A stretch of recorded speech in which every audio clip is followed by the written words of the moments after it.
Hi, my name's Dave Fitzpatrick. I'm a Senior Educational Consultant for RM Education. I'm a Google Certified Trainer, and in a past life I was a teacher of maths and science in a secondary school. This short video is looking at Google Meet security, and this is trying to prevent malicious activity within your Google Meets. As some of you may know, there's currently a TikTok challenge encouraging students to break into a meeting they shouldn't be, to disrupt it, to record what's going on, and to publish that in TikTok. And the aim of this short video is to try and address some of these issues to prevent your Google Meets from being disrupted. Now, when you create a Google Meet, it should always have a nickname. And this is the first level of security for any Google Meet you create. Now, meetings generated within Google Classroom always have nicknames. So we recommend that this is the way that you meet with your students. What you need to understand is that students within your school, within your domain, will be able to enter your meetings automatically. By default, you won't need to admit them.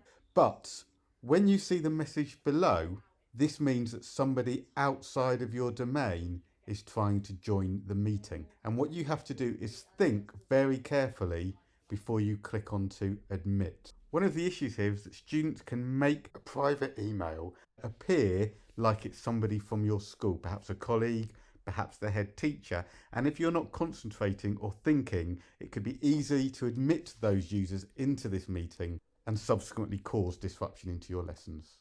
And also, just to be clear, that if you are worried about people entering your meetings, you can switch off quick access, but that does mean you would need to let every student in individually at the start of your lesson, and many of you will find that perhaps too onerous. Anyway, let's have a look at how this could manifest itself within your school. So here I am in my Google Classroom. My Meet link is here, and that Meet link is visible to my students. And that of course means that the students in my class can share that link with whomever they wish. So let's jump into this meeting. And you can see now I've joined the meeting and student 3 has also joined. But student 3 wants to send this email to his friend, who may not be in your school, who wants to record some disruption into your Meet for the TikTok challenge. So what student 3 does is he simply gets the Meet link, which he's able to do, and sends that to his friend. So student 3 has now sent the link to his friend. We can see now that this user outside of the school has got the link and is going to try and join your Meet. So the student's going to click onto the link and ask to join.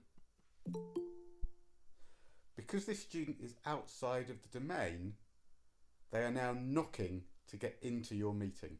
So let's go back to the teacher Meet page.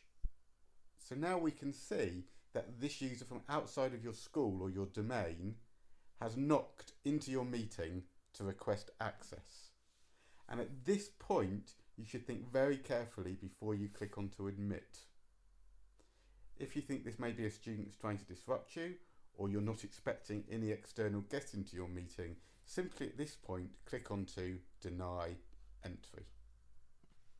If we now go back to the student that tried to get into your meeting from outside of your school, they will see this. You can't join this call. Someone in the call denied your request to join. And this is a key way you can prevent malicious activity within your Meets. Before I finish, just a very quick reminder now that when you go into your Google Meet, you will now see this shield icon towards the bottom left. And if you click onto here, you have the ability here to switch on and off quick access. If you switch off quick access, it means you need to admit every one of your students one by one. You can also stop students from sharing their screen and stop students from participating in the chat. If you're worried about disruption either from students actually in your class or from users trying to get in from outside of your school, then switching these features off is a really easy way to secure your Meet. Please remember, you can always go to rm.com if you want to get other tips and tricks for using G Suite within your school. I hope you found this useful, and thanks for listening.